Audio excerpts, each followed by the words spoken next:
হরে কৃষ্ণ। আগামী 22শে জুন 7ই আষাঢ় শনিবার অম্বুবাচীর শুরু। এই অম্বুবাচীর সময়ে কোন কোন কাজ করা উচিত, কি কি করা উচিত নয়, এবং কেন এই অম্বুবাচী, কি কারণে সনাতন ধর্মাবলম্বীরা সেই বৈদিক যুগ থেকে আজও পর্যন্ত এতটা প্রাধান্য দিয়ে আসছে, আজকের এ পর্বে আমরা সেই প্রসঙ্গে জানার চেষ্টা করব। একটা বিশেষ গুরুত্বপূর্ণ প্রসঙ্গ, অম্বুবাচী তিথিকে কেন্দ্র করে সনাতন ধর্মাবলম্বীরা বিশেষ করে কামাখ্যা মন্দিরে অনেক ভক্তদের অনেক দর্শনার্থী হয়। কিন্তু অদ্ভুত বিষয় হচ্ছে এই সময় সেই কামাখ্যা মায়ের মন্দির কিন্তু বন্ধ থাকে। খুবই গুরুত্বপূর্ণ তথ্য আজকের এ পর্বে আমরা জানার চেষ্টা করব। এই অম্বুবাচীর সময়ে মূলত এই অম্বুবাচীর শুরু হচ্ছে 22শে জুন 7ই আষাঢ় শনিবার, কিন্তু শেষ কবে, পাশাপাশি হচ্ছে এই অম্বুবাচীর সময় কি কি করা যাবে না এবং কি কি করতে হবে, সকল কিছু আজকের এ পর্বে আমরা জানার চেষ্টা করব। তাই সকলকে স্বাগতম জানাচ্ছি আমাদের এই ধর্মীয় তথ্যমূলক চ্যানেলে। আমরা চেষ্টা করি এরকম সনাতন ধর্মের গুরুত্বপূর্ণ তথ্যগুলোকে আপনাদের সাথে উপস্থাপন করতে, শেয়ার করতে। তাই কিছুক্ষণ সময় আসুন ধৈর্য ধরে আজকের এই গুরুত্বপূর্ণ তথ্যগুলো একসঙ্গে জেনে নেই। আশা করছি এই তথ্যগুলো আপনাকে অবশ্যই সমৃদ্ধ করবে, এবং ভালো লেগে থাকলে অবশ্যই একটা লাইক করে যাবেন। কমেন্টে আপনার ইষ্টদেবীর নামটি একবার হলেও লিখে যাবার অনুরোধ জানাচ্ছি। দেখেন, শাস্ত্রে 7 প্রকার মায়ের কথা বলা হয়েছে। তার মধ্যে এই যে অম্বুবাচী তিথি, অম্বু মানে হচ্ছে জল, বাচী মানে বৃদ্ধি।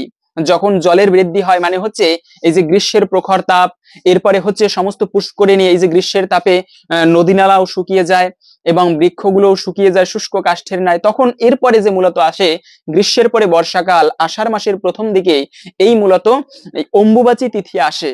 এবং এই অম্বুবাচী তিথি বলা আছে মায়েরা যেরকম ঋতুমতী হয়, ঠিক তেমনি কিন্তু এই ধরিত্রী মাতা, শাস্ত্রের 7 প্রকার মায়ের কথা উল্লেখ রয়েছে।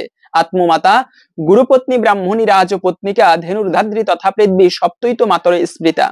এই 7 প্রকার মায়ের মধ্যে একজন মা হচ্ছে এই পৃথিবী মাতা বা বসুমাতা। প্রত্যেকটা সনাতন ধর্মাবলম্বীর উচিত এজন্য প্রভাতকালে শয্যা ত্যাগ করে সেই বসুমাতাকে একটাবার প্রণাম করা, ধরিত্রী দেবীকে প্রণাম করে দিনের শুরুটা করা উচিত। তো যাই হোক, মূলত মায়েরা যেরকম ঋতুমতী হয় বলা আছে, ঠিক তেমনি এই বসুমাতাও কিন্তু ঋতুমতী হয়। এবং সেই যে ঋতুমতির সময়টা বছরের একটা বিশেষ সময়, গ্রীষ্মের প্রখর তাপের পরে যখন জলের বৃদ্ধি পায়, ওই সময়টাকেই মূলত এই অম্বুবাচী তিথি বলে। সেই অম্বুবাচী শুরু হচ্ছে 22শে জুন 7ই আষাঢ় 2024 শনিবার। শুরু তো 22শে জুন এবং শেষ হবে মূলত 3টি দিন থাকে এই অম্বুবাচী। শেষ হচ্ছে 25শে জুন মঙ্গলবার রাত্র 8টা 9 মিনিট থেকে। মূলত 7ই আষাঢ় যে শনিবার তখন শুরু হচ্ছে সকাল 8টা 45 মিনিট থেকে, এবং মঙ্গলবার শেষ হচ্ছে 9টা 8 মিনিট পর্যন্ত। এই সময়টুকুর মধ্যে মূলত অম্বুবাচী তিথি থাকবে। এবং মায়েরা যেরকম ঋতুমতী হলে বিশেষ কিছু নিয়ম পালন করে চলে, যেমন বলা আছে ওই সময় মায়েদের ঠাকুর পুজো করা উচিত নয়। পাশাপাশি শুনলে হয়তো বা অবাক হবেন, মায়েদের যখন বিশেষ অপবিত্র অবস্থা আসে তখন কিন্তু রন্ধন করেও স্বামীকে খাওয়াতে নেই। ওই সময়ে অপবিত্র অবস্থায় মনে রাখবে রন্ধনশালায় যেতে নেই। কেন? রন্ধন ঘর বা রান্নাঘর কিন্তু অন্নপূর্ণা দেবীর মন্দির বলা হয়েছে। সেখানে পবিত্র হয়ে শুচিশুদ্ধ হয়ে স্নান করে তারপরে প্রবেশ করা উচিত। তো সেজন্য রন্ধনশালায় প্রবেশ করলেও স্নান করে শুচি হয়ে প্রবেশ করা উচিত এবং রান্না করা উচিত। তবেই সেক্ষেত্রে সেই সংসারে লক্ষ্মী বৃদ্ধি হয়। পবিত্রতা বজায় রাখা উচিত সকল ক্ষেত্রে আমাদের। বিশেষ করে এই যে অম্বুবাচী তিথি, এই সময়ও আমাদের সনাতন ধর্মাবলম্বীরা বিশেষ কিছু নিয়ম পালন করে আসছে। যদিও হয়তোবা যারা একটুকু শাস্ত্র জানেন আপনারা শুনলে হয়তোবা অবাক হবেন, এই অম্বুবাচী তিথি হচ্ছে মূলত শাক্তমতীয় একটা লোকাচার। এটা কিন্তু শাস্ত্রে ততটা প্রাধান্য দেওয়া হয়নি বা পাবেন না তেমন কোথাও। তবে কোথায় পাবেন, এটা হচ্ছে মূলত শাক্তমতীয়। শাক্ত কারা? যারা হচ্ছে শক্তি দেবীর উপাসনা করে। শক্তি দেবীর উপাসনা মানে হচ্ছে 4 প্রকার উপাসকের কথা শাস্ত্রে উল্লেখ রয়েছে। সেটা হচ্ছে যারা শক্তি দেবীর উপাসনা করে, মানে কালী, শিব, দুর্গা, শিব নয়, দুর্গা দেবী, কালী মাতা, এই ধরনের দেবীদের উপাসনা করে, এদেরকে বলা হয় শাক্ত। যারা শিবের উপাসনা করে তারা শৈব, ভগবান বিষ্ণুর যারা উপাসনা করে তারা বৈষ্ণব। তো এরকম করে 4 প্রকারের মানে উপাসকের কথা বলা হয়েছে। যারা হচ্ছে মূলত শক্তি দেবীর, মা কালী, দুর্গা এদের উপাসনা করে, তাদেরকে মানে তাদের একটা লোকাচার হচ্ছে এই অম্বুবাচী তিথি। তবে মূলত যাই হোক না কেন, সেই বৈদিক যুগ থেকে আজও পর্যন্ত এই অম্বুবাচীর কিন্তু প্রাধান্যতা দিয়ে আসছে। এই অম্বুবাচীকে কোনো কোনো স্থানে অমাবতী বলা হয়, কোনো কোনো জায়গায় আবার বিশেষ করে ঋতুমতী উৎসবও বলা হয়। তবে মূলত এই উৎসবকে কেন্দ্র করে কিন্তু কামাখ্যা মন্দিরে অনেক ভক্তদের দর্শনার্থী হয়ে থাকে সেই মন্দির দর্শন করার জন্য। কামাখ্যা মন্দির মায়ের একটা বিশেষ অঙ্গ। এই যে দুর্গা দেবীকে কেন্দ্র করেই মূলত এই উৎসবটি। এই সময় মনে রাখবে, যারা মা দুর্গার উপাসনা করে, কালী মায়ের ভজনা করে, বাড়িতে কালী মায়ের মন্দির রয়েছে, তারা মূলত এই সময় মা কালীর মন্দিরকে বন্ধ রাখে 3টা দিন, বিশেষ নিয়ম পালন করে। তবে অনেকে আছে বলে থাকে এই সময় নাকি ভগবানের পুজো করা যাবে না। এটা সম্পূর্ণ ভুল ধারণা। এই সময় অবশ্যই ভগবানের পুজো করা যাবে, যা নিত্যকৃত প্রতিদিন যে কর্ম করতে হয়, যেমন সকালবেলা প্রার্থনা করতে হয়, ঠাকুরকে পুজো দিতে হয় প্রতিদিন, এই সমস্ত কার্য অবশ্যই করা যাবে, এর জন্য কোনো বাধ্যবাধকতা নেই। তবে মূলত শুধুমাত্র যারা মা দুর্গার, মা কালীর পুজো করেন তাদের জন্য বলতেছি, এই 3টে দিন মা কালীর বা মা দুর্গার বিশেষ নিয়ম পালন করা হয়। মন্দিরের দরজা বন্ধ রাখা হয় এবং মা দুর্গাকে বিশেষ কাপড়ে, বিশেষ করে লাল কাপড়ে মুড়ে দেওয়া হয়। এবং যখন এই 3টে দিন শেষ হয়, অম্বুবাচীর পরে সেই মায়ের মূর্তিকে বিশেষভাবে স্নান করিয়ে তারপরে আম এবং দুধ ভোগ অর্পণ করা হয়। বিশেষ করে স্নান করিয়ে, শুদ্ধ বস্ত্র পরিধান করিয়ে, যদিও মায়ের পোশাক সবই শুদ্ধ, তবে মূলত স্নান করিয়ে তারপরে মাকে আম এবং দুগ্ধ অর্পণ করা হয় ভোগ হিসেবে। তো এইভাবে মূলত পালন করতে হয়। তবে আর একটা বিষয় হচ্ছে যে এই দিনে কিন্তু অবশ্যই মনে রাখবে, প্রভাতকালে শয্যা ত্যাগ করবে। এই 3টা দিন বিশেষ করে আমরা অনেকে বিভিন্ন নিয়ম পালন করি, তার মধ্যে একটা নিয়ম হচ্ছে অবশ্যই সকালবেলা শয্যা ত্যাগ করবে। মনে রাখবে, সকালবেলা যে কোনো শুভ দিনে প্রত্যেকের উচিত প্রভাতকালে খুব তাড়াতাড়ি ঘুম থেকে ওঠা।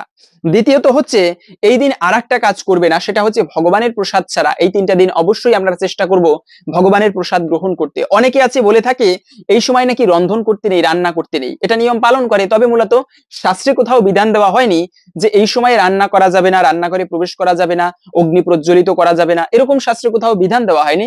তবে অনেকে আছে এই 3টা দিন ফলমূল গ্রহণ করে, অম্বুবাচীতে ব্রত করে তারপরে মায়ের উপাসনা করে, বিশেষ করে মায়ের পুজো করে না, তবে রাত্রিতে বা সবসময় মায়ের মন্ত্র জপ করে, ধ্যান করে, তার তার গ্রন্থাদি পাঠ করে, মানে এই 3টা দিন বিশেষভাবে পালন করে।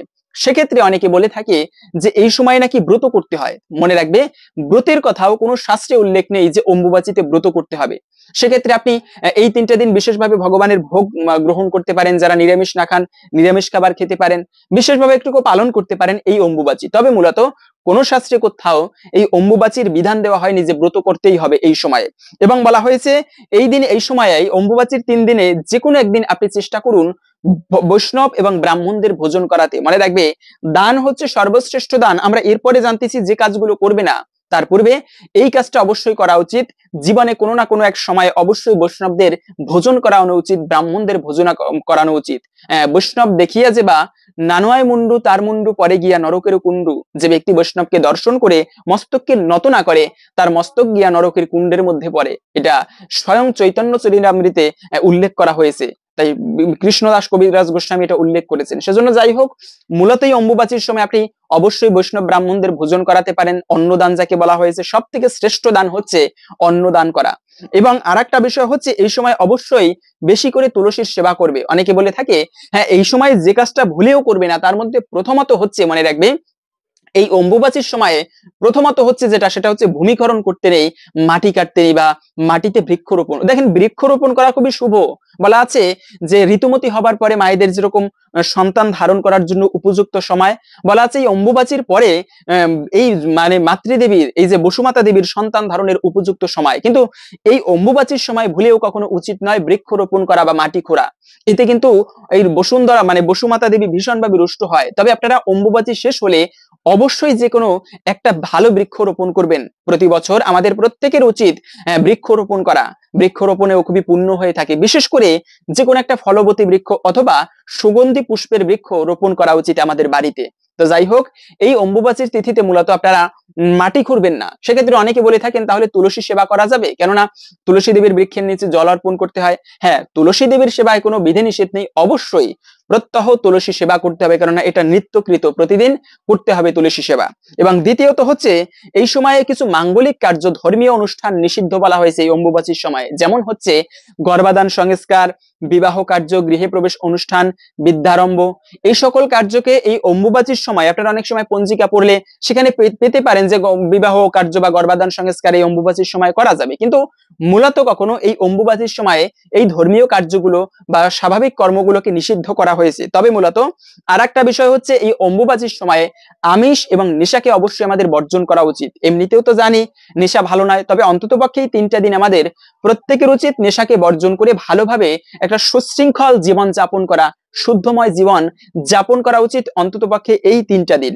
বলা হয়েছে এই সময় অবশ্যই পরচর্চা থেকে বিরত থাকবেন। পরচর্চা মানে হচ্ছে অপরের দোষ দর্শন করা, অপরের নামে খারাপ কথাবার্তা বলা, এবং সবশেষে হচ্ছে ব্রহ্মচর্য ব্রত পালন করবেন। ব্রহ্মচর্য মানে হচ্ছে এই 3টা দিন স্ত্রীর সঙ্গ করা উচিত নয়, শারীরিক সঙ্গকে নিষিদ্ধ করা হয়েছে।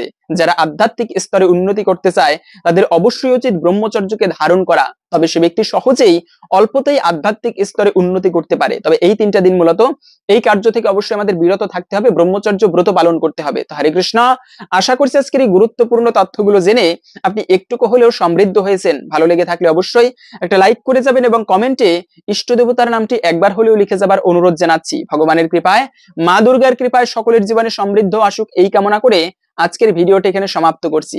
হরে কৃষ্ণ।